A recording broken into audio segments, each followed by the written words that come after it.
Ladies and gentlemen, welcome to your WWE Extreme Rules 2018 preview and predictions. We have, and I'm not even joking here, 12 matches to predict today. 12 matches.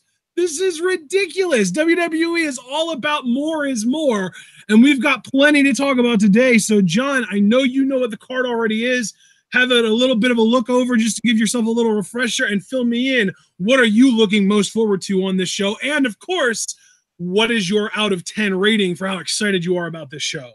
I mean, what am I most looking forward to about this show? The ending. But, did you just say that? Yes. But other than that, I mean, look, I'm excited for Rusev versus Styles because it's Rusev's first WWE title match, which that sentence in and of itself is fucking ludicrous, but I digress. Look, I gotta be honest though, bro. Like, I want to be positive. I think wrestling's so freaking good right now, but it's all about where you look, right? And I look at this 12-match card, and I know you and I were talking, and I know you said, like, that really didn't bother you. But I got to be truthful. It bothers me. Like, it bothers me immensely. We're dealing with a 12-match fucking card on one pay-per-view. And, like, I'll tell you, this is why. I don't even know if we really talked about this particular reason when we knew the brand split was ending. Like, you've got 12 matches. How much time is each match really going to be expected to get unless you're, like, in that high tier, right? This is why the thing is, we already know 2 of those matches are going to be on the pre-show, so that's 10 matches for the main show, and you also know that it's always going to overrun a little bit. So if you think about it, an NXT TakeOver is usually 2 hours, maybe a little bit of overrun for 5 matches. This is going to be 4 hours with some overrun, so 10 matches. So it does make sense from that perspective. I mean, I guess, but dude, I'm just like, this is why I liked Raw exclusive and SmackDown exclusive pay-per-views, because you could have standard match cards of like 8 matches, you know, maybe even a little less in some cases, and you could really spotlight certain guys. Like, Elias isn't on this fucking card, which boggles my mind. Yeah, that to me, like, that right there is the main reason that I wish we were still doing brand exclusive pay-per-views, not because there were fewer matches or because they were shorter or anything like that, but really just because of what you were just talking about. It allows each brand to highlight more than just their title pictures and main event stories. Yeah, I don't know, dude. I'm not a fan of it at all. That's just me. I'm going to let you, take your digs at the show, whatever you have. But as far as my rating, 4 out of 10, maybe even 3.5. I really don't give a fuck. Now, this is the first time in a long time that I'm higher than you on the preview rating. Okay, what's your rating here? I'm at about a 6.5. That's honestly better than I thought you'd be. A lot better, actually. Yeah, I'm a little bit more excited about this show than you. And honestly, it's almost like an ironic excitement. Like, I can't wait to see the show crash and burn. But there are some matches that I am legitimately looking for. But here's the thing, dude. I'm looking at all 12 of the matches on this show. And the 2 matches that I am genuinely the most excited for are the pre-show matches. Yeah. Yeah, I would agree with that. Like, the pre-show matches actually look like they have some freaking promise, and yet they're on just that, the freaking pre-show. And that's what I was even going to say. I think what we're going to do on Sunday, I think we're going to get together at 6, and we will go live during entrances for each of those matches, and we'll just have 2 separate live events for each of those matches, because the pre-show is always so spaced out, and they always spend so much time previewing other matches in the main show that you end up seeing the video packages for those matches right before they actually happen a second time then. So really what I want us to do is just have the pre-show pulled up. When we hear entrance music hit, we'll go live, we'll live react to the match, we'll end it, and then we'll do the same thing for the second match, whatever order they're in. And then we'll just do the main show when that happens. Sounds good to me, man. Yeah.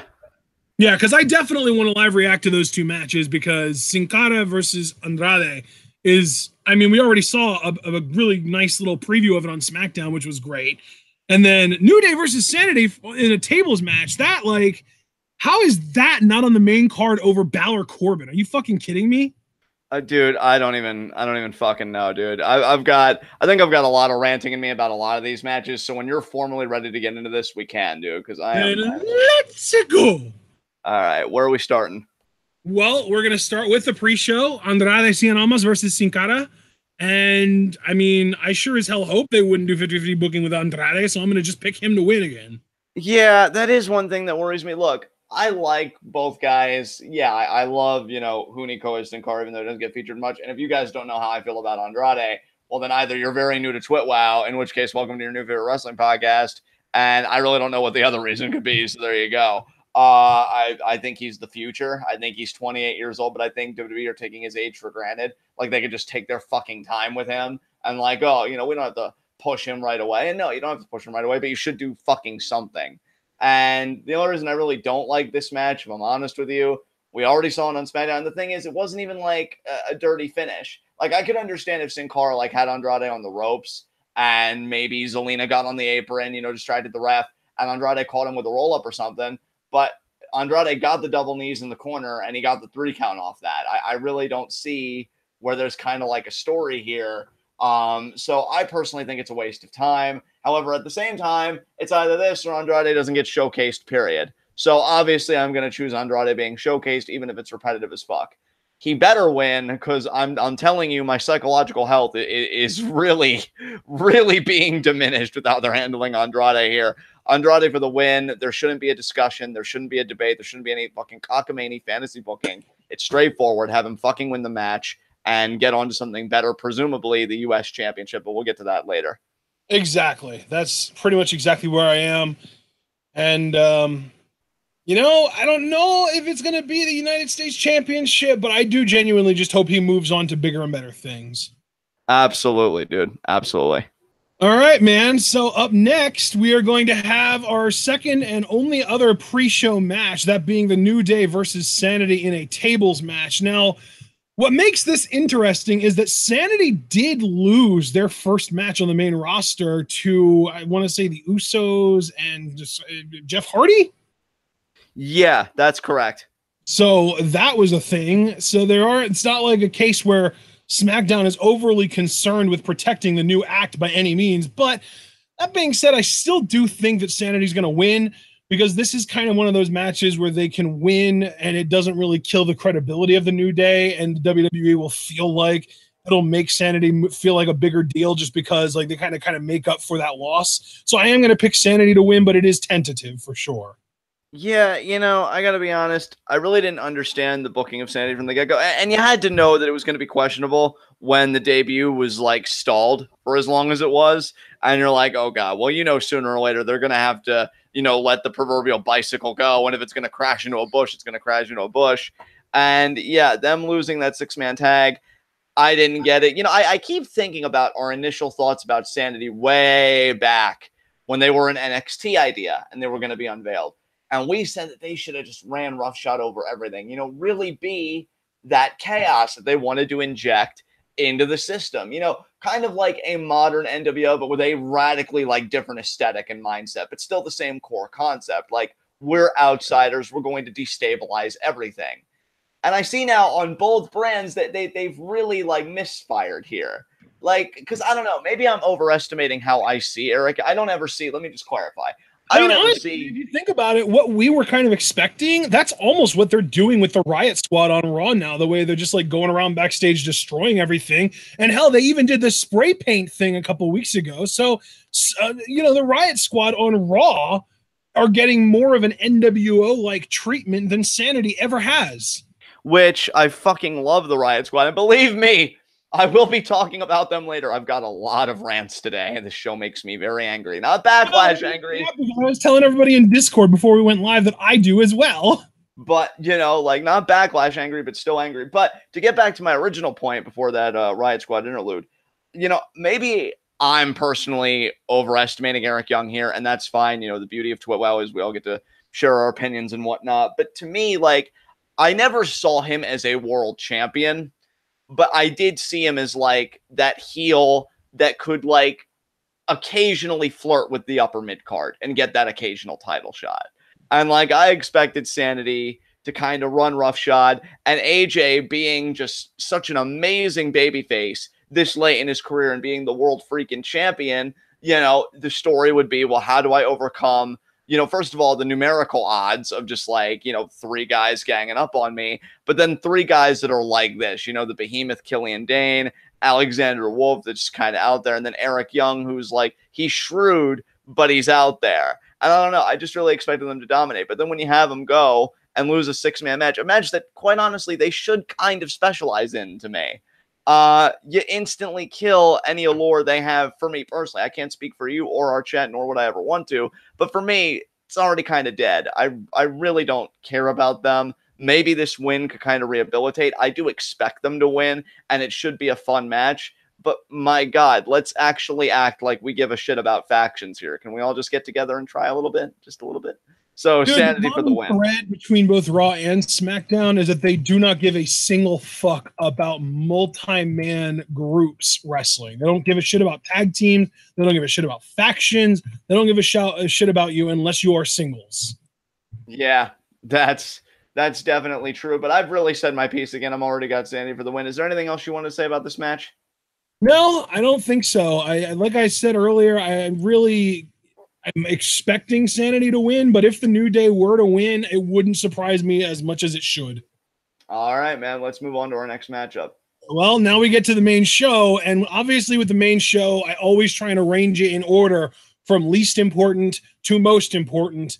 And given that Finn Balor versus Baron Corbin is one of 3 matches on this card with no stipulations, no stakes, and literally, and this is even according to Kurt Angle, meaningless matches, because of course Kurt Angle did say that the Revival versus Roman and Lashley was a meaningless match because of the fact that there was no #1 contendership on the line or anything like that. We've got 3 meaningless matches on the main show this year, and one of them happens to be Balor versus Corbin, which has gotten a shocking amount of airtime on Raw, and yet at the same time, I think that we kind of saw from this past episode of Raw, you should never let Baron Corbin sing. And I'm not even saying that from like a subjective, I didn't enjoy it standpoint. I'm saying that because the 3rd hour dropped almost 200,000 viewers on what ended up being the lowest viewed Raw ever. You know what the crazy thing is? Well, actually, no. I feel like I've been going first a lot. You go first, Dad. I know you already kind of gave some preliminary thoughts, but like just about this match and stuff, who do you see winning and stuff like that? Just okay. So I have two observations before I even get through to my prediction. First of all, I don't mind smiling Finn Balor. I don't know why all of the wrestling reviewers on YouTube suddenly fucking despise that Finn Balor is happy and smiles a lot. I don't get it. Like, I can understand complaining because he doesn't do the demon gimmick anymore. I get that. That's definitely worth complaining about. But smiling or complaining that he smiles too much is pretty ridiculous in my eyes. Let the guy smile. Who cares? He's still charismatic. He pulls it off. It's clearly not like a genuine, oh, I'm just happy to be here smile. It's a cheeky, like, I'm hiding my hatred for this company behind this smile kind of smile. And I can appreciate that. And second of all, how is this anything but the Big Cass versus Daniel Bryan feud rehashed? You got me, brother. I couldn't even tell you. So based on the booking of that, I'm going to say Balor wins because Bryan won the first match in that feud. I think they're just going to carbon copy it over to this feud. So they're going to have Balor win this. Corbin's going to win the second match, and then we'll get to see where they would have gone with Bryan Cass had Cass not fucked up immensely. Okay, so you're going Balor for the win then, just to kind of put a bow on it. Right? Yes. Okay. So for me to go now, because again, I have a lot of anger in me about this show. What particularly offends me about this, although let me just get out of the way straight away, I agree 1000% with everything you just said. I'm cool with smiling Finn. I'm cool with somebody being happy. Well, I mean, somebody fucking needs to be, right? So, I mean, thank you, Finn, for doing that for all of us and this and that. But what offends me the most about this personally, I love the idea of this match. But again, it comes back to the execute because here's what I really like, right? You've got Baron Corbin, who when he came in, you know, he's like this heavy metal, almost like biker-esque kind of dude that could beat anybody in a fight. And he's gone corporate. And to me, that can be an interesting, because he's still a heel. So it could be like an interesting story. Like, of course I want to get close to Stephanie McMahon. When I failed my Money in the Bank cash-in and everybody was throwing it back in my face, I wanted a way back to the main event. I wanted a way back to the upper echelon of talent and the primetime spots and all that. Well, how do you do that? You know, you toe the line. You become authority. And I feel like that would be a great story for Corbin, and a story that, you know, for me, if they handled him a different way, he could handle. But then when you have him like, oh, I'm going to, you know, ironically motivate the talent, and I'm going to pick on Bálor for his size. Somebody said earlier, I think it was Jarveris, it reeks of laziness. You know, like that's the thing. You could do so much with a Baron Corbin that sold out, just like a Rollins did a few years back, just to get closer to that power, because, you know, that was the only means he felt about getting it. And Finn, being this really likable, really entertaining kind of babyface, could stand up to him and be like, you know, you're full of crap. You only did this because you're petrified. You can't make it on your own. But I'm never going to be like you. Pretty much the same thing that a babyface Sammy would say. I would never be like you. I can get to where you're trying to get on my own merit. And that's your freaking match. But when you do it, right, because, oh, you're small, but look at me, like I'm, it's just, first of all, like you just said, they just did this. And second of all, I wasn't even that big on it when they did it the first time. Like, it's 2018. You know what the really ironic part is that I genuinely feel like Cass executed his role better than Corbin has. Yeah. Yeah, absolutely. I agree with you there, because at least Cass tried in his own way, I think, to bring some life into it, even though at times it got campy as hell, like that whole roller coaster promo he did. Well, plus there was some nuance to the Cass story, because he even told the story about when he used to get picked on and he hated himself back then. So every time he sees someone else that reminds him of that, he hates them just as much. So there was literally actual nuance to the Cass Bryan story, even if it felt very shallow on the surface. They actually gave you a reason for why Cass hated small people. Corbin's just like, you're small and I don't like you. Exactly. And again, it's 2018. Like, Bryan's been a freaking world champion. Eddie Guerrero, when he was like known as like one of the quote unquote vanilla midgets, he was a world champion. Like, clearly we've seen people like this. Taz was called a human suplex machine. Clearly we see people of a small stature succeed all the fucking time. Like, it's not something to me that needs to be proven. It's already been proven. It's a proven concept. God, I hate this. I hate this because both guys, because I still believe in Corbin somewhat. So I know chat may disagree with me violently on this, but I think both guys are genuinely better than this. I think Corbin should be positioned as a top corporate-like heel that, if we had a fucking regular Universal Champion, may even get a Universal title match. And again, not win it, because like Eric Young, I don't know if I believe in Corbin that much anymore, but at least get that shot, because how can they beat me when I hold all the cards? But no, he's doing this shit. And Finn, who, I'm going to say it because he always says it, will never get his Universal Championship rematch, because they just play, you know, hot and cold with the whole rematch clause thing for people that they fucking like and people that they have no other, like, narrative out or nuance for or anything going on. So we'll just invoke that. It's sickening. Like, both guys are better than this. I really don't care. There's not even a stip on this, even though it's extreme fucking rules.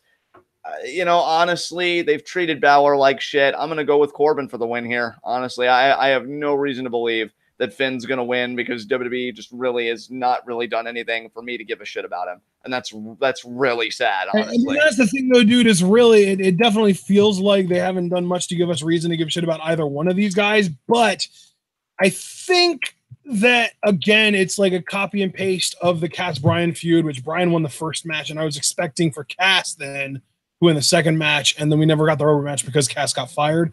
But I do think it's a copy paste, and I also think that there is more of an interesting story to tell with Baron Corbin kind of embarrassingly trying to cover up that he lost, and maybe even like trying to go out of his way to punish Bálor, maybe even putting him up against Strowman with something important on the line because they're supposed to be buddies, and Corbin like tries to fuck with that relationship to get back at Bálor. You know what I mean? Right. I think there's more.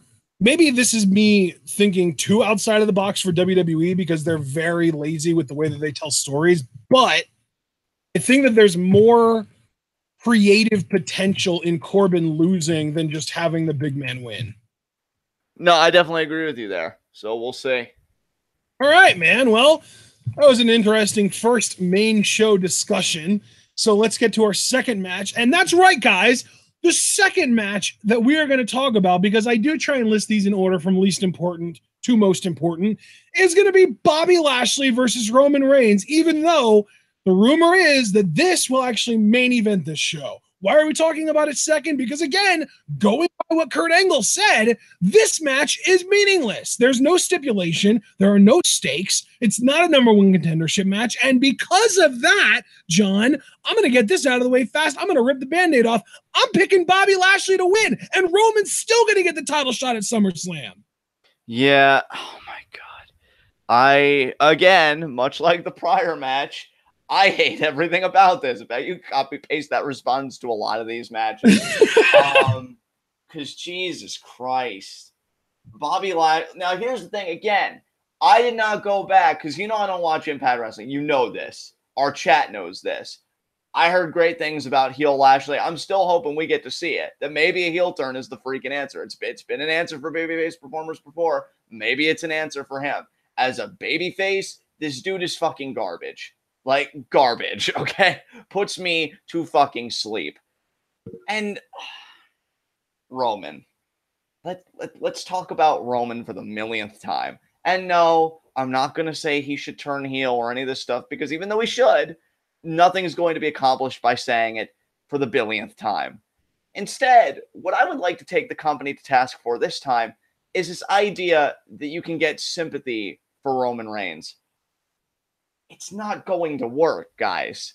It's almost traumatizing to watch them try at this point, because it's like you're just watching with horror, wondering, are they ever going to learn? And then it slowly seeps into your brain that no, they're not. Like, they really are going to take this train. They have the balls to take this train all the way off the cliff. They hate him. People fucking hate this dude. Like, that, there's no other word for it. There's no nuanced analysis. Like, it's booze. And both of them, it's honestly, it's probably going to be a repeat of Roman and Jinder, where both of these guys are going to get booed. Maybe the crowd will slightly favor Lashley, maybe. But I could see both competitors getting shit on because we don't give a fuck. I'm going to tell you straight up, dude, if this is the last match again, they are going to get beat to traffic, and this sucks, and this is boring, and this is awful chance. It's going to be Roman Joe all over again, if not worse, because Joe was actually mildly respected by that crowd. Yeah. Fuck this match, man. Fuck everything about this. Fuck this whole story of Roman gets his redemption. Look, I'm sorry. Maybe this is me being petty. In fact, I can admit that it's me being petty. But no man that looks like that and has gotten the opportunities that he's gotten. Brock has, here's what I hate. You're having me agree with the heel. Lesnar and Heyman are the heels in this scenario because they are showing the Universal title doesn't matter. They're going to UFC, all this stuff. And WWE's goal, right, is to rile me up. Oh, how dare they disrespect the WWE? I stand for WWE. Remember that whole shitty campaign? I stand for WWE. This isn't right. But you're having me agree with the fucking heel. How many title shots is this man going to get before he looks in the mirror and admits that he is a fucking failure? And it goes back to Joe. Roman, when Joe returned, right? I remember that promo. Oh, when I got to the arena, I was hearing whispers. No fucking whispers. You got beat clean. You got beat fucking clean. We all saw it.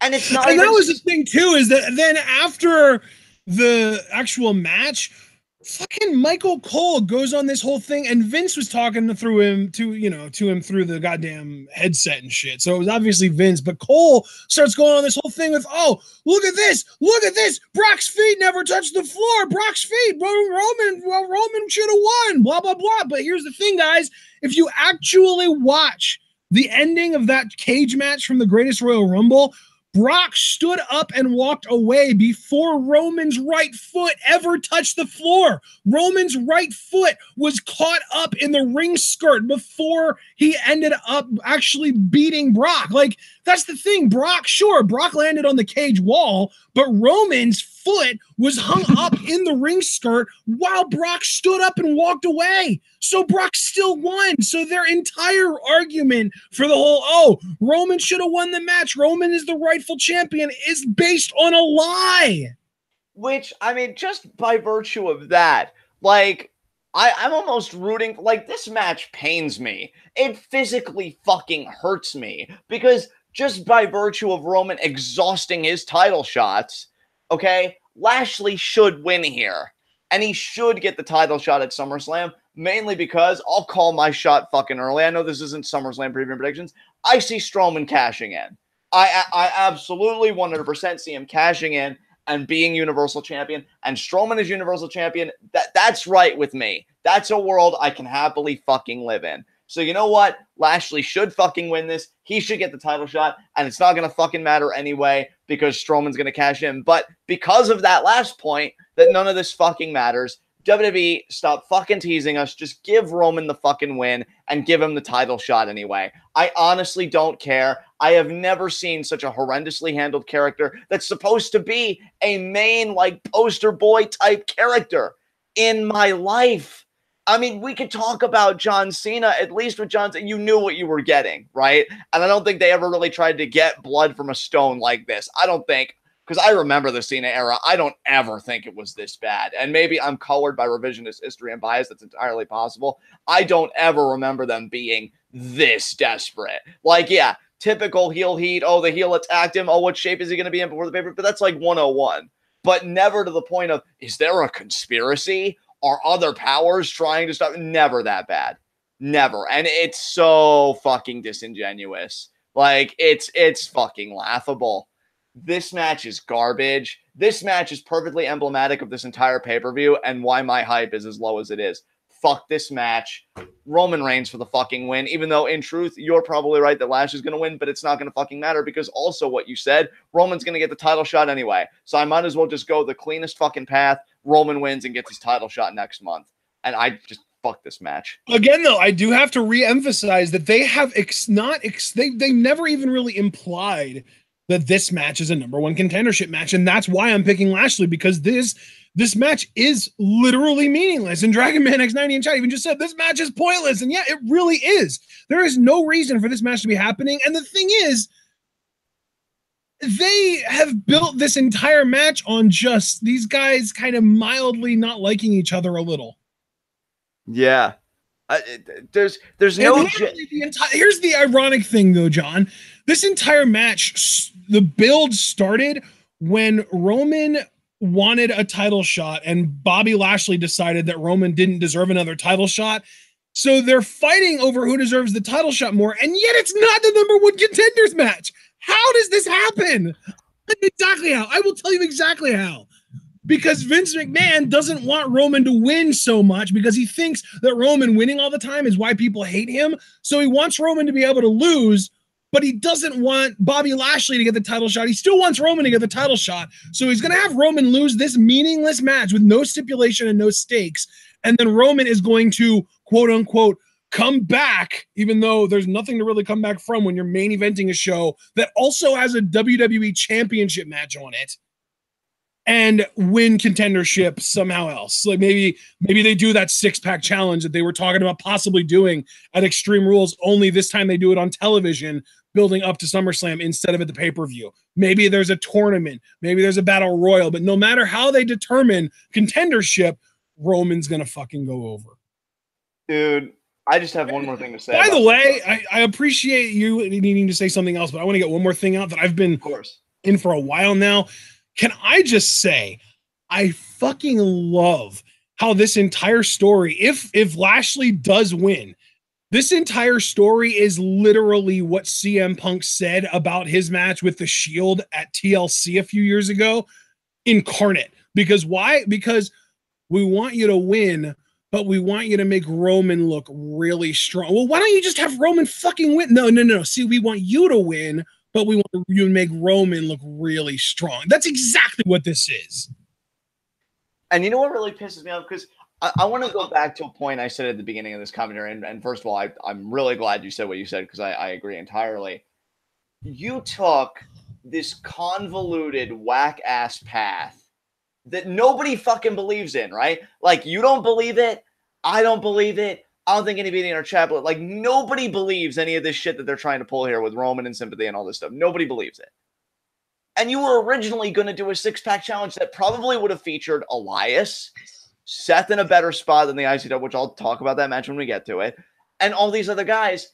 And now, because it's like, is Brock even going to appear at SummerSlam? And all these two guys feel like they're the only ones that can handle Brock. You shortchange other talent that have been working their fucking asses off, that get genuine crowd reactions that they give a shit, and would be a better investment to build the brand around. But no, fuck those guys. Let's just focus on these two in this convoluted plan. Like, the Universal Championship picture is a fucking dumpster fire.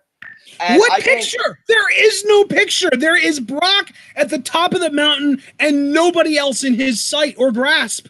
Yeah, and that's essentially it. And I'd like to think that it would get better when the title is off Brock, but Brock is just a symptom of the larger problem. Like this fucking laziness, and one of my favorite phrases when it comes to WWE product, no passion for possibility whatsoever. When the title's on Strowman, maybe things will get remotely interesting, but I don't even have faith in that, because it comes down to just the booking and the writing. The performers are doing the best they can with what they got. Well, most of them. Some I just feel like have no talent to save their lives, but we'll get to that later. But it's like, you can only go so far with hackneyed material. Wait, what was that? I'm laughing because I just realized who you were thinking about when you said some performers have no talent. Yeah, and it's just, fuck me, man. I feel so bad for like 95% of this roster. Like, where the fuck again? Where's Elias on this card? Where's Mike Kanellis? Mike Kanellis, who has this amazing story of getting clean and, I have a family now and I'm gonna do things right. Like, where is he? Well, let's not forget though, they didn't sign him to be Mike Bennett. They signed him to be Mike Kanellis. He's literally the second fiddle to his wife, who is going to probably be in the Mae Young Classic 2 this year. So that's where they've been, is he's been playing second fiddle to her while she trains for the NYC 2. Well, I mean, I guess that's something. So I'll tone down my bitching a bit, but my point still stands. Like, why aren't the Revival going for the Raw Tag Team? Oh, God. No. Because, John, they only beat the two most important singles wrestlers, and Vince loves singles wrestlers, but he doesn't give a fuck about tag teams. So why would he let the guys that beat his favorite singles wrestlers do anything important ever? And not only did they beat them twice. Why would you have them win twice in a row? Oh, because the matches were meaningless. Because they couldn't get along, guys. It didn't count. I honestly never thought I'd lose to the Revival. Fuck you, dude. Fuck you. I mean, the thing is, he even, gave them a little credit beforehand. He was like, I know they're a couple of really talented guys, but... And when you say but in that context, everything that you said before but is bullshit. Yeah. Let's just move on to the next match. Fuck this match. I'm sorry that this is putting you through so much pain. No, dude, it's not your fault. Like, I love wrestling. I am so fun. I just want to say one more thing before we move on. I fucking love wrestling. I'm excited as hell for G1 tomorrow. Because we're doing it, folks. G1 coverage begins tomorrow. I don't know what the fuck this shit is. This is an abomination. That's what this fucking shit is. But that's all I wanted to say. Let's move on to the next match. I love that Hypothesis in chat said Vince actually likes the black guy, but I'm just thinking no, I don't think he sees Bobby Lashley as a black guy. He sees Bobby Lashley as a Teenage Mutant Ninja Turtle. Yeah, there you go. Oh my God. Up next, we have Braun Strowman versus Kevin Owens in a steel cage, and yet another match where there are no stipulation. Well, there is a stipulation. It's a steel cage match, but there are no stakes. There is no motivation for you to want to win. There is no, reason really for Braun Strowman to hate Kevin Owens this month. Now let's just kind of backtrack a little bit and go back to what started this feud. Kevin Owens was going around to people and trying to get everybody to team up to prevent Braun Strowman from winning Money in the Bank. Braun won Money in the Bank. He threw Kevin Owens off of the top of the ladder, and then Kevin Owens tried to apologize and continue down a path of actually helping Braun the night after. And then Braun decided to be a fucking asshole and just go after Kevin Owens relentlessly with no reason. Like there's literally no like he has no motivation. There's no reason for him to be this pissed off at Kevin Owens, which tells me at this point that Braun Strowman as a character has been reduced to a bully. I mean, everything you said was on point, so I'm not even going to try and touch that. I mean, you know, you've said everything that really can be said in my mind there.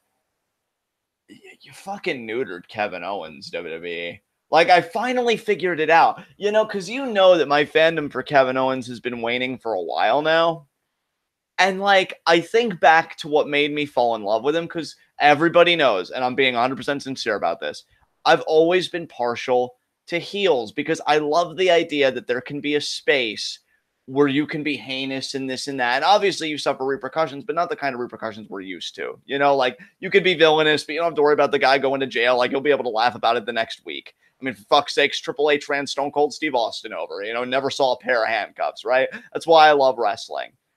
And Kevin was vicious in NXT. Like his first night there, takes a shit on his best friend's moment of winning the NXT championship and apron power bombs him. And he's just laid there and stretched it out. And Regal's just burning a hole through him like he could kill him himself.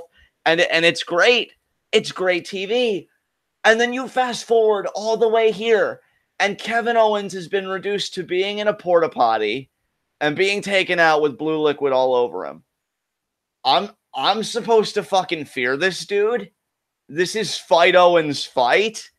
Like what they've done to this character, I don't understand. Like again, you've said everything about Braun. Anything I would say would be redundant. I think you covered all the ground, but I just have to come up here and just say how they have fucking neutered Kevin Owens.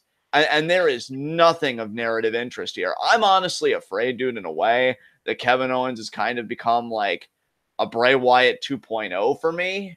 In the sense where, like, I know the talent is there, and I know the dude has a lot to give. He's just stuck. He's just stuck. And, like, they don't bother to get him unstuck or to move him in that next gear. And, you know, normally our go-to is like, oh, let's turn him. There's no viable path for Kevin to turn, so I'm not even going to entertain that idea. Like, I've just got to get used to that this is Kevin Owens now. He can cut a good promo. He can be a whiny babyface, maybe even a bit opportunistic. But the mean streak's gone. This isn't like the Kevin Owens that everybody loved as Kevin Steen in Ring of Honor or even NXT. Like, it's just this guy that gets bitched out. And I'm just going to say my prediction here. I do think Kevin Owens will win, but it's not because he's a badass. It's not because he's cerebral and dangerous. He's not dangerous. I'm not fucking afraid of him. And I'm the type of guy, I'll shoot my mouth off at everybody, but the moment they buck back, I'm like, oh, please don't hurt me, please. But Kevin's just a bitch. So I'll tell you folks exactly how he's going to win. And I could be wrong. I've been wrong plenty of times on here. I honestly see him winning because Braun's going to do a spot where he does the running power slam to the cage wall. The cage wall explodes. Kevin's on the outside. They count that as the win. And that's how Kevin Owens fucking wins, because it gives Kevin a win after all he's been through, but it keeps Braun strong because Kevin Owens didn't beat Strowman. Strowman beat Strowman. And it's all a bunch of fucking bullshit because you're just twiddling your thumbs until Braun can cash in, which goes back to our Brock problem. And you sacrifice on the altar of your laziness and your ineptitude a guy that should make everybody's blood run cold in the fucking locker room.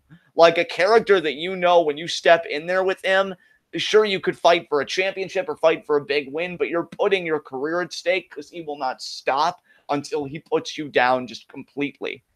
And you've taken his teeth away. I don't give one iota of me. I don't give one iota of a fuck about Kevin Owens when I used to proudly come up here every live reactions and do because he's a father. I know I'm not going to put my back into it. Why? Because he's a father, damn it. But no, let's you know, I just fuck it. Fuck it. Kevin Owens is going to win in the weakest way possible. And both these guys, neither of them look better for it at all. We're still right where we started. Fuck this match. Yeah. You know, the thing is, I was genuinely thinking about picking Kevin Owens to win this. And by the way, just to be clear, you are picking Kevin Owens to win? Yes. Yeah. I was thinking about that. Then I realized, wait a minute, what is Braun Strowman's finisher? The running power slam. If he does that to the wall, they're both going through the cage wall. And Kevin Owens is going to be laying there on the cage wall, and Braun's going to roll off of it and win. So I'm picking Braun to win via what I just described. All right. Then I guess we can move on to the next matchup. All right, man. Well, our next matchup is the first championship match that we get to talk about. And this is, I believe, the match that you were referring to earlier when you said that there were certain talents, certain performers on the show that were just completely and utterly lacking for said talent. And when we look here, we've got a pretty significant dearth of said talent. Am I right? Oh, dude, you have to go first on this because my blood pressure literally will not take it. Okay, so there are really two big reasons why I really hate this match. First of all, because of the fact that we've already seen it twice and it's never been any good. But actually, there's more than two reasons. There are multiple reasons. I'm not even going to try and come up with a number because I'm probably going to keep coming up with them as I go. The second reason is that we know for a fact going into this that Alexa is retaining. And why? Because the money match at SummerSlam is Alexa versus Ronda. So unless WWE is like, oh, we care more about unpredictability than credibility, and they decide they're going to give Nia the title here and then have Alexa win it back within the next 4 weeks so that she can defend it against Ronda, I am 100% certain Alexa is retaining here. Another reason why I fucking hate this is because I don't like either one of these characters. I'm not even talking about the performers. I'm talking about the on-screen characters that are being portrayed. Alexa is a petty, obnoxious, bitchy, horrible person who has bullied her way to the top.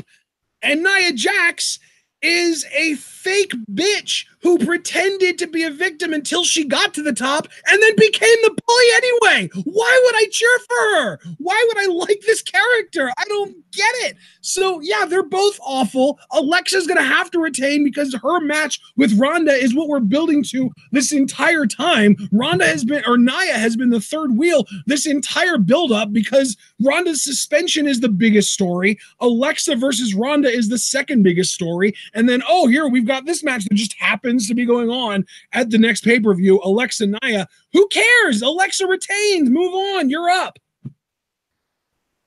Okay. I want to say two preliminary things before I go on yet another rant. God, I can't wait for G1 tomorrow. So I guess make that three preliminary things. One, I'm seeing that we're having a high volume here. Thank you for everybody that's watching us currently. If you're enjoying us ranting and just being brutally honest about this pay-per-view, please leave a like.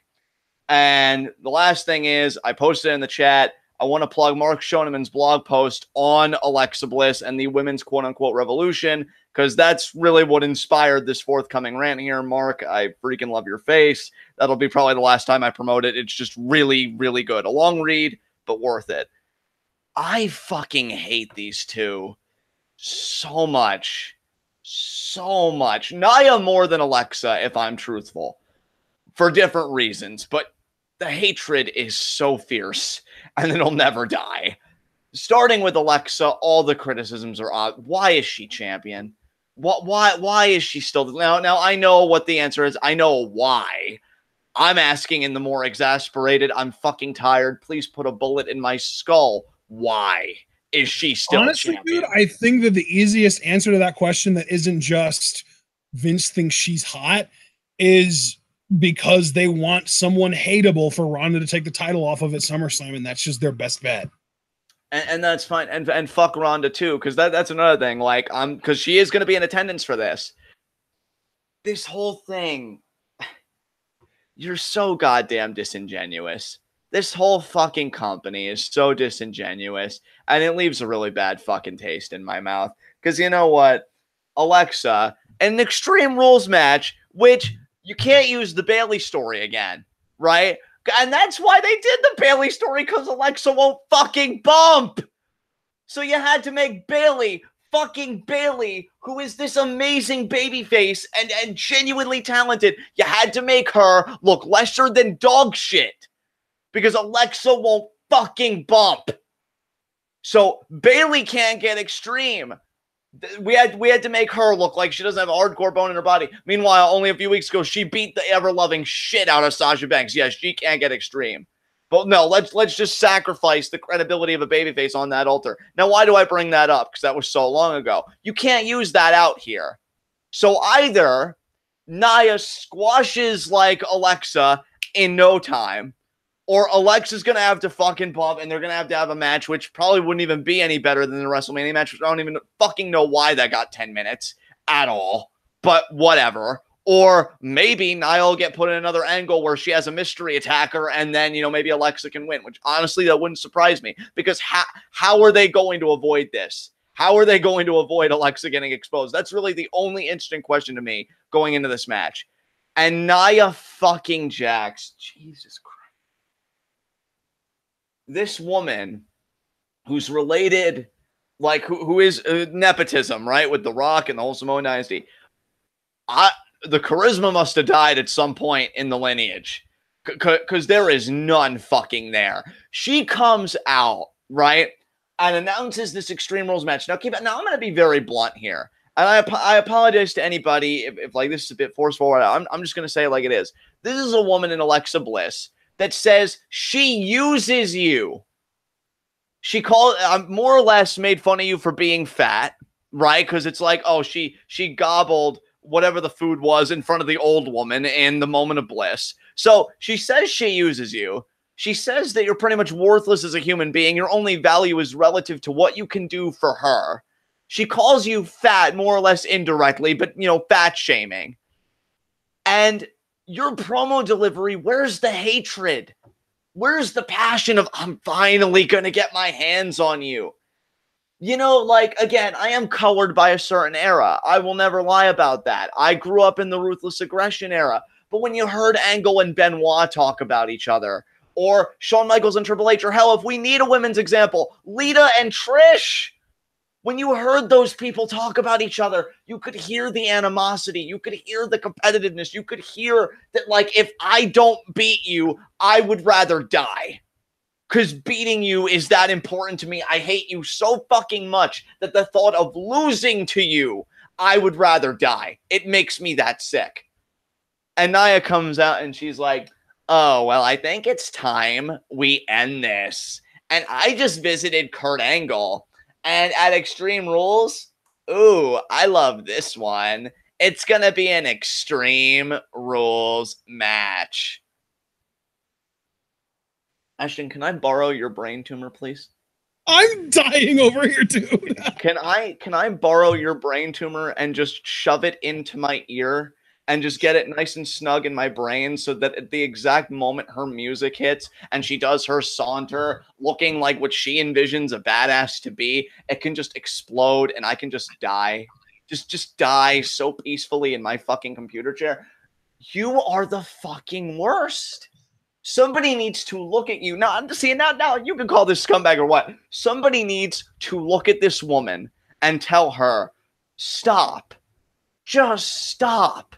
Just, what are you doing? I'm going to go out there and wrestle. No, you don't. And then shake her violently like you see on the, no, stop. Just stop. Stop the madness. You're not good. You're not talented. Like, it makes me fucking angry, right? And I'm going to say it. We've got Mae Young Classic 2. Some of the best female talent in the world. My girl Ginny just got confirmed she's going to be in it. I fucking, Ginny fucking Havoc. I love Ginny. Io Shirai, Ashton's like, Ashton has been saying over and over, best women's wrestler in the world. And I think a lot of people know it. And what angers me about Io, not about Io directly, but about the whole thing, she wants to go to WWE. That was her dream. She was one of those girls. She saw wrestling. She's like, I'm going to be in WWE. And I'm like, you poor, beautiful. Like, you're so talented. You're so much better than this. And you're going to go here and they're going to fuck you over. Because they always fuck the talented ones over. No, because Mark's blog post, it was brilliant, but it pushed me over the edge because it really showed me none of these women have a fucking chance. And you know, apparently Alexa said on Table for Three with Lita and Trish, which, my God, how they did not burst out laughing, knowing that Alexa was sitting with them, rather than an Ivory or a Jacqueline or even a Mickey or whatever. I will never know. Those women are better people than me. Kudos to you guys, seriously. Alexa apparently said, you know, if the women ever main event a WrestleMania, it should be a battle royal because all the women contributed to the revolution. Huh? What? What? Are you fucking for real? Are you fucking serious?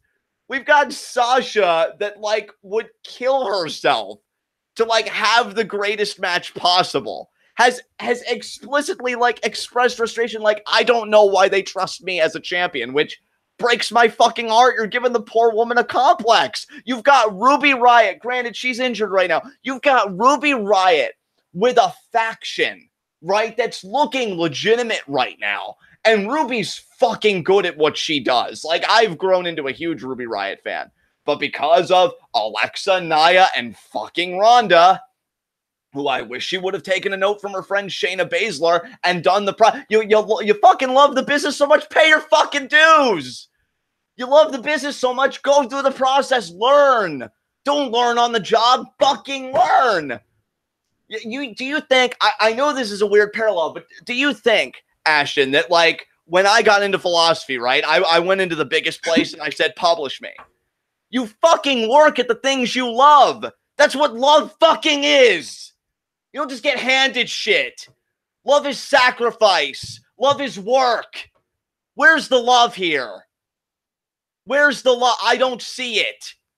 I see WWE seeing the opportunity for a cash grab, and of course they're going to fucking take it. And you've got these women here busting their fucking asses, and they're never going to see a WrestleMania main event. They're never going to see a main event that WWE doesn't jerk themselves. Oh, look at the history and ranking. Oh, God, the history. Oh, God. Oh, God.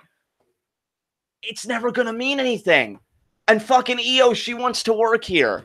When that's a woman that could main event a Mania, but she's never going to. And even if I'm wrong, what have they given me to show me that I could be wrong? Fucking nothing.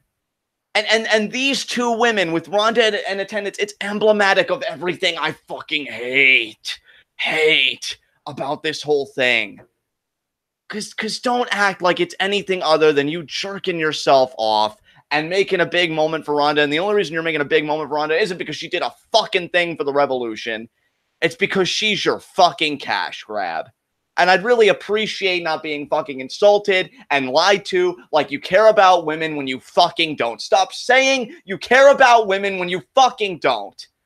So you know what? Alexa Bliss for the fucking win, but the revolution, right? Once again, fucking loses. And Io, honestly, best of luck to you. Really, best of luck to you. You know, the funniest thing about the whole revolution thing is they've outright not called it a revolution in years now. They've completely changed their own wording of it to now they call it an evolution. And if you get caught as a WWE representative calling it anything other than the evolution, if you get caught calling it the revolution, you get called out on it. I've literally heard multiple times now Corey Graves call it a revolution and Michael Cole correct him, Triple H call it a revolution and Stephanie correct him. So it's evolution now. They're changing their wording of it because they might even realize how incredibly dishonest the word revolution would have been if they had gone forward with it. And now they're just calling it an evolution, which really just means, like, you know, the whole point of evolution is there is no point of evolution. Evolution is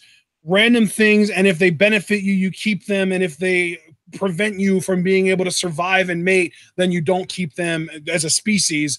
So evolution really isn't advancing towards anything specific. It's just change for change's sake. And that's pretty much what we're getting here. It's change for change's sake. Rather than getting two skinny white blondes with big fake boobs going against each other, we're getting one skinny white blonde with fake boobs going against a big, heavy, untalented Samoan woman who is literally the closest relative to The Rock in the company.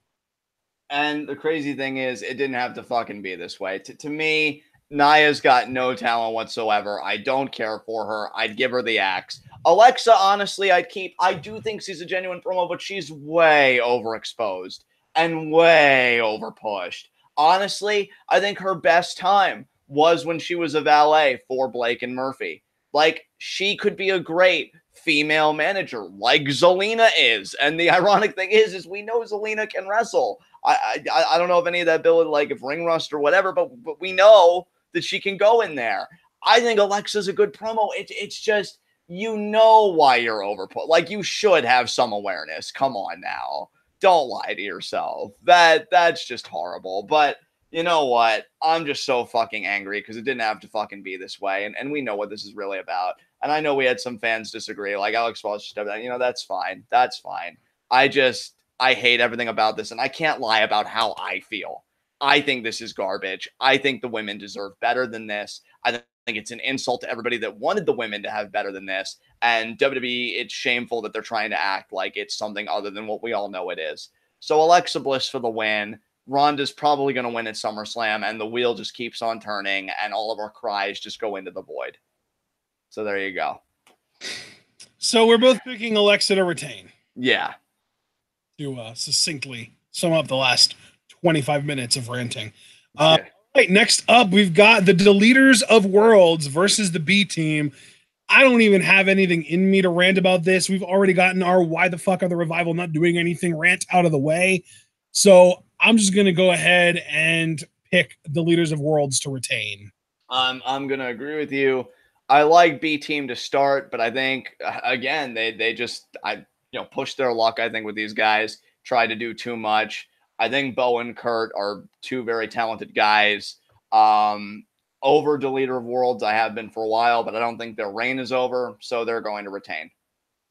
Yeah, I'm fully expecting them to drop those titles to either the Revival or the Authors of Pain at SummerSlam. Yeah, I actually completely agree with that logic, for sure. All right. Oh boy, here we go. Up next, we've actually got the Superior Women's Championship match and the Superior Women's Champion, Carmella, defending against Asuka. I almost had a PTSD flashback there. Defending against Asuka with James Ellsworth locked above the ring in a shark cage.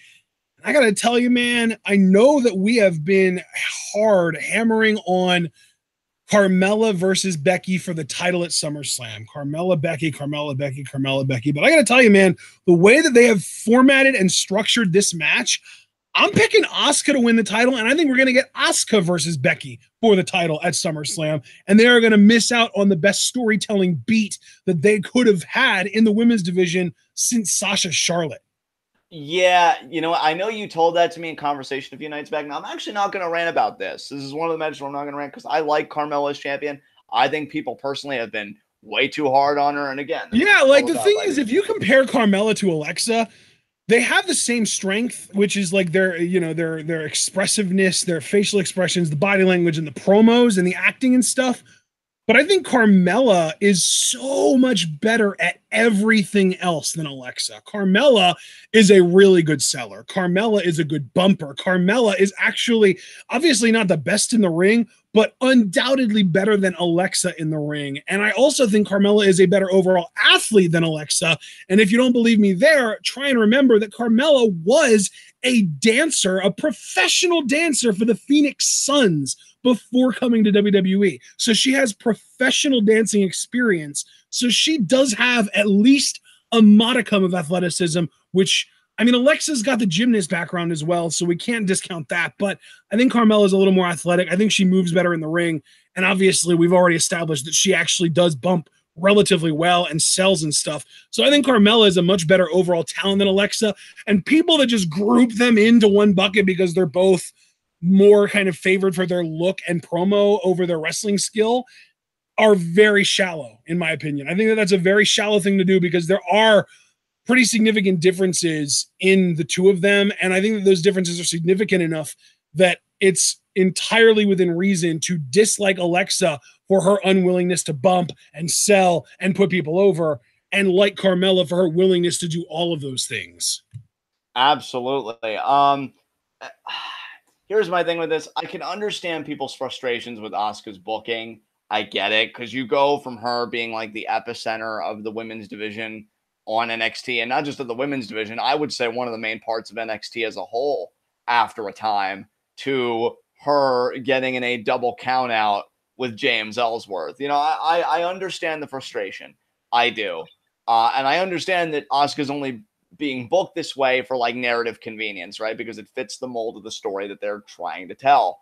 To me, Ellsworth being in a cage, that only invites shenanigans because Ellsworth still has a presence, and it's magnified because, oh, he's not banned from ringside. He's way up in this cage. You know they're going to try and find a way, and by they, I mean Ellsworth and Carmella, to get him to escape or to get the cage lowered or this and that. And I think that, that's ultimately going to distract Asuka at times, and Carmella's going to be able to capitalize, and Carmella's going to win. And I will say this. I'm not taking off the table that you could be right. I mean, I don't think one should do that with any match on this card. But if they do that, it's kind of a shame because, again, it just shows that one thing that WWE, I think, lacks is patience. And, I think if you were patient, if you told the narrative beat first with Becky and Carmella, you built up Becky as champion a little bit. You built Asuka back up after losing to Carmella again, going to the back of the line and then, working her way through the ranks and then maybe even getting her win back against Charlotte before facing Becky. You'd have an amazing SmackDown Women's Championship match for WrestleMania next year, to me.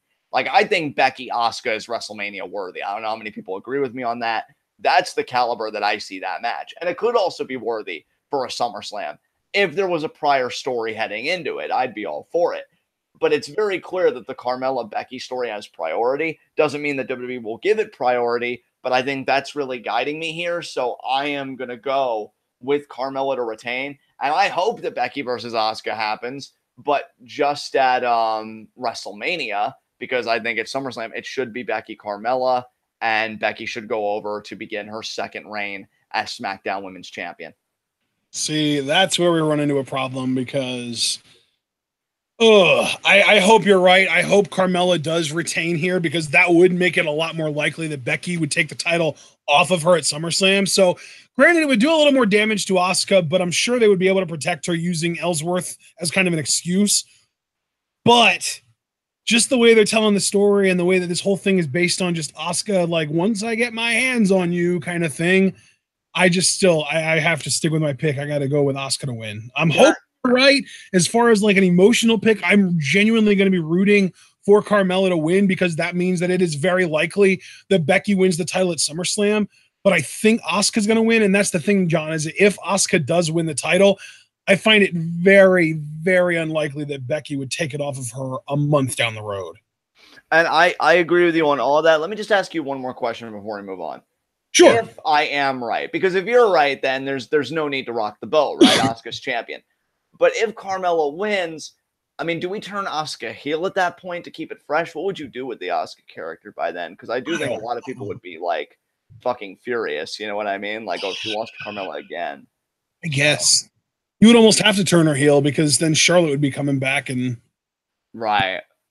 Fucking Charlotte would have to find something to do. Right.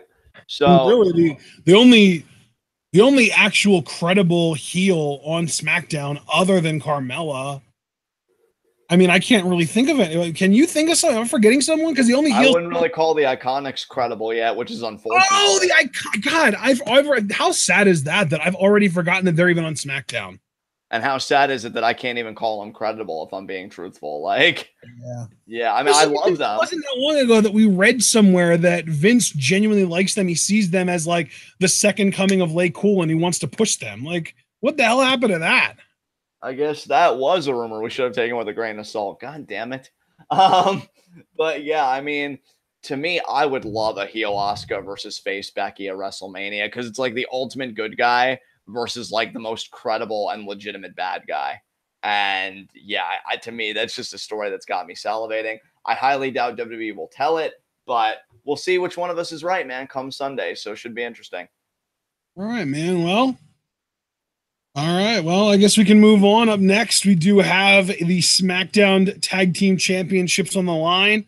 Bludgeon Brothers defending against Team Hell No. And I got to tell you, man, I could not possibly care less about this match, but the really shitty thing is I think Team Hell No are going to win because why would you reunite this longtime nostalgia act tag team if you're not going to really push them and give them the titles and give them a run, you know? I don't really see what the point of that is.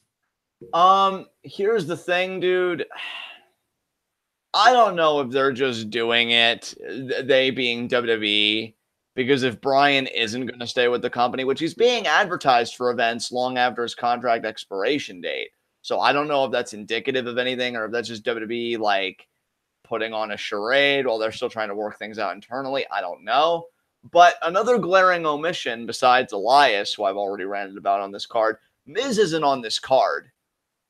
And I could see him doing a run-in and screwing Bryan and Kane out of the tag titles because Bryan wanted to punch him in the face on Miz TV and Kane throttled him by the throat. And even though Kane didn't do anything because the Bludgeon Brothers interrupted, you know, Miz is a very petty guy and he's not just going to like let that go. You know what I mean? That's definitely a good point.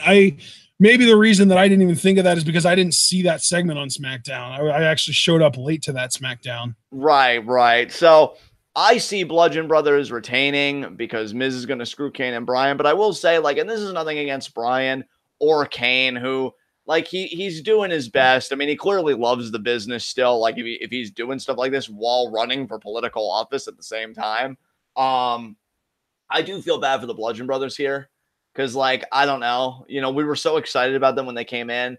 I don't know if it's just me, again, with my cynicism or whatever. I feel like they've cooled off a bit. It's not that I hate the act or I think the act's pointless or anything like vitriolic like that, because I know I've gone on plenty of rants tonight. It just, I do feel like they've cooled off and the mystique is kind of taken a hit just a little bit. And I wish that they would, you know, kind of be refocused and maybe taken a bit more seriously in a way. I don't know. But I mean, this should be a fun match. I mean, when you've got workers the quality of Harper and Bryan, and when I think Kane and Rowan could probably share some cool power spots with each other, it should be a fun enough match. But I just think it's one of convenience just to keep the Bludgeon Brothers reign going. I don't know what they're waiting for. Again, they being WWE. But I also think that it's going to serve as a tool to transition to SummerSlam, where Bryan is finally going to face Miz, which I also think is a bit premature because in an ideal world, that would also be at WrestleMania with one of them as WWE champion. But, you know, I don't know. I guess they're only like hot-shotting it because Bryan may not resign, which, you know, if I'm being fair, and I've got to be fair, I can understand why WWE would want to get everything that they can before he may potentially leave, which is why I think they did this reunion, because they were probably going to do all this stuff in like a longer format, you know, and kind of take their time, but they're kind of rushing everything because they're just so unsure. So, yeah, Bludgeon Brothers to retain via Miz interference, and then Miz, Bryan at SummerSlam. So I guess we can move on. All right, man. Well, next up, we do have the Intercontinental the United States Championship. I got them switched. We have the United States Championship, Jeff Hardy versus Shinsuke Nakamura. I'm picking Nakamura, man. Yeah. Do you even care about this match, dude? Like, I genuinely do not care about this match, or honestly, I don't even care that much about the Intercontinental title match. I care a little bit more about that than this, but both of the mid-card titles are in a spot that I just don't care about the matches this weekend. Oh, God. It's not even a rant. I just have to say, I feel like Nakamura is so much better. What the fuck happened to Shinsuke Nakamura? Like, oh. WWE writing happened. Yeah. Vince unwilling to pull the trigger on putting his most prestigious championship on a Japanese man happened. Which, like, no, John, you've already taken up enough time with rants. They don't need another right now. Save it. If you got one more bullet in the chamber, don't use it on the fucking US title. But Nakamura to me is above this, far and away above this. A great heel. I don't know why he didn't get the title off of AJ. Nothing against AJ. I think he's a great champion, but you know, I felt like the fact that I'm picking Nakamura to win this, though, is the big reason why I don't know what they're going to do with Almas next. Like, I'm in this weird spot where I have Team Hell No winning, so Bryan isn't an option. I have Nakamura winning the U.S. title, so that's not an option. And Almas is just kind of stuck in my sort of version of SmackDown Live going forward because his two best opponents in my eyes are Bryan and Nakamura. And if he can't face either one of them because Nakamura is a heel and Bryan's in a tag team, I don't know what the hell they do with him going forward. Yeah, I don't know what they do either, bro. Like, as much as I'm, and you know, maybe it would be a good time. I don't know what Orton's, is he nursing an injury or something? Like, where the fuck is Randy Orton? Again, I have no clue, but that's a great point. I would love Almas, not Orton, but again, we know what Orton is. We know that he is very much pro-American white culture, so I highly doubt he would be able to understand Spanish to be able to have, that conversation that needs to be had in order to make a match decent. Yeah, I guess so. Because here's the thing, SummerSlam I've always kind of associated as Orton's pay-per-view. And it's just going to be weird not seeing him on the card. I think Orton. Well, and that's another thing, too, is I don't know if I would even want Almas Orton at SummerSlam because Orton would probably go over. Yeah, that's true, too. Because I feel like this is the whole Orton-Rusev conversation all over again. No, Ashton, it'll be great. Rusev is going to be legitimized by a multi-time world champion. John, be reasonable now. We know that Orton's going to win. Oh, come on, Ashton. You just got to believe pay-per-view happens. Orton wins in like 20 seconds. Welp. So we probably do the same here. It's just, didn't he do that to Rusev at a SummerSlam like in the last year or two? Yeah, that's exactly why I brought up that conversation, because it would probably be that all over again. But the really shitty thing is that unlike Rusev at that time, and again, to your point, I just feel like Andrade has no options. And here's the thing too, I can't even just so easily say, oh, well, then Jeff goes over, because to me, Shinsuke needs to win this. Like, he came out of a very losing effort against AJ Styles. Like, if he doesn't beat Jeff, people are going to start asking fucking questions. Mainly, why should I care about Shinsuke? Why am I watching Shinsuke? Why is Shinsuke getting these opportunities? If he doesn't win this, his credibility to me takes an even bigger hit, which is the last thing I need. So in a way, WWE, surprise, surprise, has booked themselves into a corner. I think Shinsuke should win this. Foreigner with the U.S. title. Apparently Vince loves that shit because of course he does. I don't know what Jeff Hardy does. That's another interesting thing. Maybe him and Almas feud for like no stakes. It'd be cool to me if maybe for some reason they feuded for #1 contendership for the WWE title, but that's obviously not going to happen. So yeah, Nakamura wins, and I have no idea what Andrade and Jeff do like going forward. I would like to say Orton for Almas, but again, to your point, I wouldn't want to feud where Orton goes over, because then Almas looks like shit when he's one of the best wrestlers in the world, and I'm just stuck. So for now, I'll just say Shinsuke is new U.S. champion, and I hope to fuck he has a good run, because God knows he deserves it. So that's all I got to say about that. Yeah. All right. Well, we have got 2 matches left. The Intercontinental title and the WWE title. And even though I'm sure if you asked anyone who actually works as one of the higher ups for WWE, they would say, oh, the Intercontinental title's on Raw. Therefore, it's way more important than the WWE title. We're still going to talk about the Intercontinental title first because it's still a mid-card title. And even though WWE doesn't give a single flying fuck about SmackDown, we're going to highlight the SmackDown match last because why? It's the WWE Championship, for Christ's sakes. Exactly. Ziggler Rollins, 30-minute Iron Man match, Drew McIntyre at ringside, and that, my friend, is exactly why I'm picking Ziggler to win. Wow, you didn't waste any time with that. That's impressive.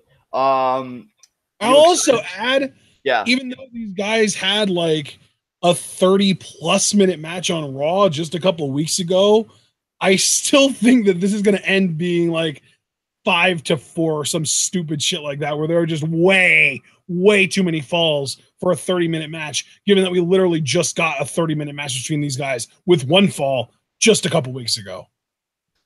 All right, just kind of working backwards, because you guys know how I like to work talking about matches. I usually save the prediction for last. I'm looking forward to this match, I guess, in the sense of like, I know it'll be a good match, but as far as like emotion and narrative and stuff like that, I think Seth's above this. I want to talk about the Seth Rollins babyface story where he pursues the world title. I think that's a riveting story to tell. It's a classic wrestling story that, to me, when you get the right babyface, never fails, ever. But we're not telling that story. He's still pursuing the IC title, which I guess is fine. Again, should be a solid matchup. Wait, just to reiterate, you're picking Ziggler to win because McIntyre's at ringside, right? That's what you just said. Yeah, because I think that's going to come into play, because they had McIntyre win a match where if he would have lost, he would have been granted, or we would have been banned from ringside. And I think you have to keep the title on Ziggler, because then we're going to get the heat then between McIntyre and Ziggler. Right. You know, that seems like a very Occam's razor type approach. Like, it's simple. It doesn't overly complicate shit. It's just for the overcomplication factor, I will say that I do think that Ziggler and Drew are going to try to beat down Rollins post-match, and Dino is going to make his big return to save Rollins. So you think the return angle is a post-match thing, not a mid-match or towards the end of the match thing? Correct. Interesting. I mean, if this was like some kind of no DQ or Extreme Rules or something, I would definitely say mid-match. But it's just, I mean, yeah, sure, it's a 30-minute Iron Man match, but you can still lose a fall via disqualification in those. So I don't think that's going to happen. You know what, Ashton? I've been fighting against the current seemingly all night.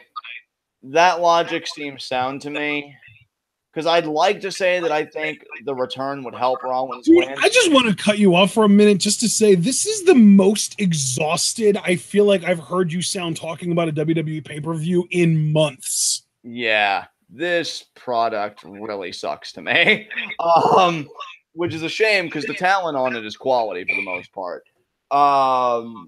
You know, but what I like about your logic is you know what my grandmaster plan is for Seth Rollins. While I'd like it to be the world title, I don't see it as that yet. You know, I've been saying I think Dean's going to return. I think he is going to turn heel at one point. We're going to do a heel Ambrose versus face Rollins. Why I like your idea, it doesn't overcomplicate things, and you know what? It keeps the IC title. So here's how I see it, kind of using your booking as a springboard, right? Ziggler retains. Drew and Ziggler, to your point, beat down Seth post-match. He makes the save. SummerSlam, tag team match. Dean and Seth versus Ziggler and McIntyre. Dean turns on Seth towards the end of the match. And you know what I would also do there is, I don't know if I would do it at the same time or in the same match or anything, but I think that right around that time, I would also have Drew turn on Dolph, so that at the next pay-per-view, we get Seth and Dolph versus Drew and Dean. Interesting. Maybe not at the next pay-per-view, but at least a few times on Raw or something like that. Because that's, I mean, they to do their tag matches, and I think it would be really interesting for us to have just a complete shift in the dynamic and literally just have these guys switch around partners, because Dean decides he hates Seth. Drew gets pissed off at Dolph for basically slacking and not carrying his half of the slack and stuff. So yeah, I don't know. It's just an interesting thought that I had. Yeah, I can certainly get down with that. Yeah, I just really like how straightforward your booking is. I think I'm gonna have to go with that. I'll go with Ziggler retaining, Dean returns, but I am sticking to my guns. That SummerSlam will be a tag team match. Dean and Seth. Because I think SummerSlam last year is where they won the tag titles as a team against the Bar. So then, like, a year later, they can face Drew and Dolph, and Dean does the turn. So I am sticking to my guns on that, but I think to do that, I'll just go with your booking as a springboard. Ziggler retains. It should be an okay match. Yeah. And then we get to our main event of the evening, AJ Styles versus Rusev. I got to be honest with you, man. I see this as a filler pay-per-view match. I don't think there's any chance Styles drops it here. I'm just going to pick Styles to retain. I agree. I mean, just to really be simplistic about it, I'm elated. To go over the show, I've got every single champion retaining, with two exceptions: Carmella dropping the title to Asuka, Jeff Hardy dropping his title to Nakamura, and I believe you have every single champion retaining, don't you? Except Nakamura winning the U.S. title, but I do have Carmella retaining Nakamura as well. I mean, you know what? I also have Team Hell No winning the tag titles, so all three non-world titles on SmackDown are switching hands, and nothing else is. Yeah, I only have the U.S. title changing hands. Yeah. And that's I've got the U.S. title, the SDL women's title, and the SDL tag titles all changing hands. So we've got a big shift in the kind of picture for SmackDown Live at this pay-per-view in my universe. Yeah. For me, as far as AJ Rusev, I think this is kind of a main event showcase to me for Rusev. I hope he goes out there and he fucking kills it. I think he's an amazing talent. I'm elated that he's #1 contender, you know, and he gets to do this. But I'm not fronting about anything. He's not going to win this. I'm disappointed in WWE's booking of this, honestly. Again, I feel like they had the chance to do something different and be fun. And I actually really like, when I say be different, can I just give you credit again, too? Because I loved your idea for this, if you remember. You said that you thought Rusev and AJ would both be babyfaces, but with Aiden being kind of like the outside heel instigator. And I really like that idea.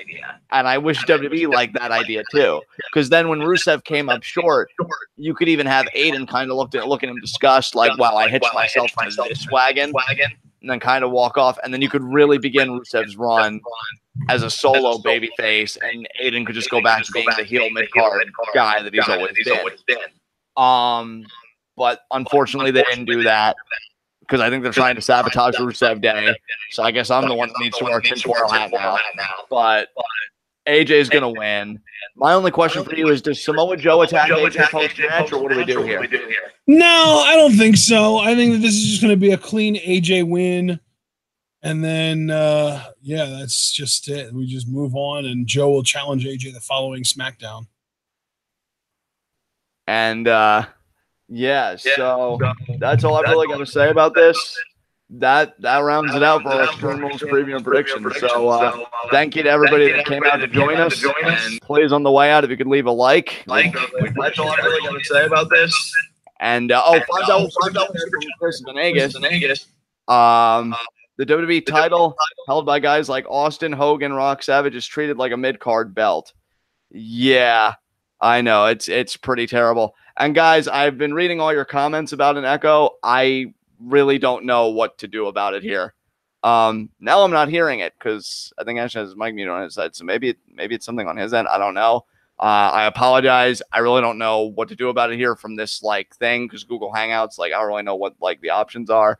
But the comment, I might have just had the volume up too high on my laptop, and it might have been giving me a little bit of reverb. Okay. But yeah, I mean, commentary is pretty much over now. And yeah, so that was Extreme Rules Premium Predictions. So one last time, leave a like if you enjoyed the video. Did you read the $5 super chat from Chris Venegas? I did read it. I don't know if people heard it. I can read it again if you'd like, but I did read it. And just to kind of round out my hype, still at a 3 out of 10.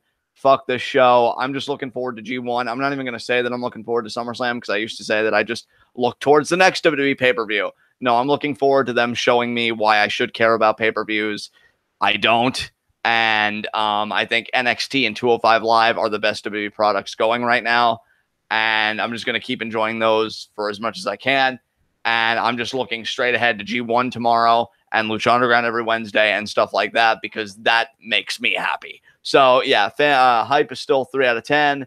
So, yeah, that's all I got to say. Ashton, you can take us home. Yeah, I'd say my hype is a little lower, because I came into here, I think I said it was a 6.5, right? Yeah, you said 6.5. All right, yeah. So I'll say now that it's probably right around a 6, maybe a 5.5. It's dropped a little bit, but not significantly, because I knew which of these matches I was pissed about and which of these matches I wanted to rant about. And those are the ones that you were angry about too. So I didn't really see anything get worse during our discussion.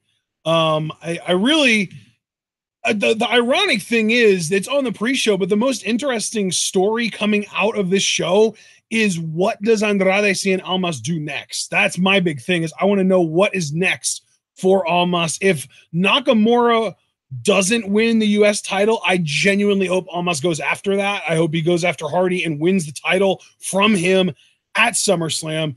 If Team Hell No do not win the tag titles from the Bludgeon Brothers, I hope that we get Almas versus Brian. That would be awesome too. Either way, I'm down. So that's the most interesting story coming out of this show after it's over, what I'm looking forward to going forward next. But that being said, guys, that's all we've got for you. I hope that you all enjoyed these preview predictions. A few of our rants, I hope that you were able to get some enjoyment out of. We're going to be doing G1 Climax Day 1 live reactions. That's tomorrow at 4 p.m. Eastern Time. It's going to be amazing. We've got some crazy matches lined up for that show.